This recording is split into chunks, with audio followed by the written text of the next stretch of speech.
bir ticcesi o aynenin düştü çöllere.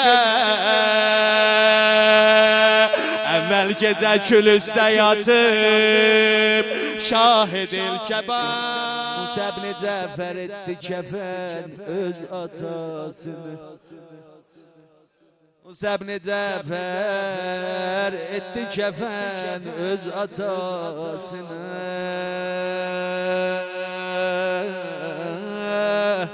Töhdü sereşke çeşmini tut dideyi zab. Eyvah eyvah eyvah.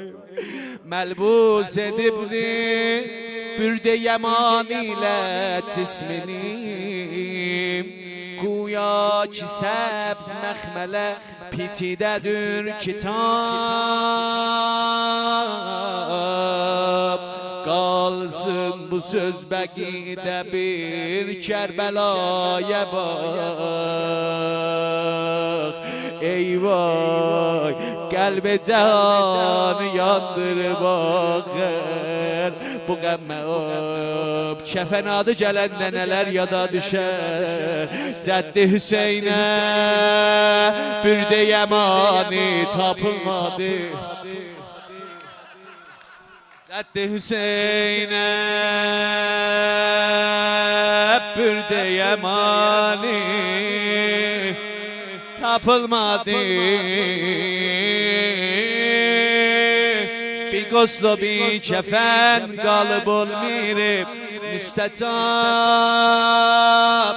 Üç gün qalıbdı yerdə Hüseynin cənazəsi.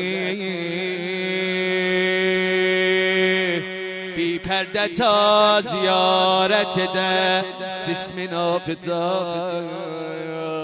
Deyirəm inşallah yetirə biləm ayneye cemali Xudaydım münkəsir. Aynasından da nəcür dağlar ayneye cemali Xudavendi münkəsir. Hər qətrəsində lek əyan malikul rəqab. İstəyirəm harac edəm bir ticcəsi o aynemin düşdü küllere. Bir ticcəsi ucuz satmamış ama ayıq əyləşənlər. Bir ticcəsi o aynenin düşdü küllere. Evvel gece kül üstte yatıp şahidil keban.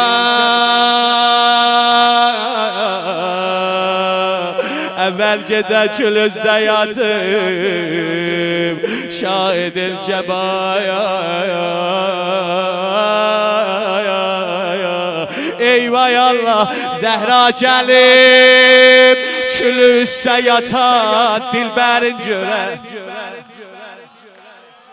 Zehra gelip kül üstte yatar dilberin göre. Ta küllerin silet töküb əşkin tutup külab. Zəhmətim tamam, zəhmətim tamam. Ay Fatimi yun əhli pozgun görüb Hüseynini. Pozgun görüb Hüseynini.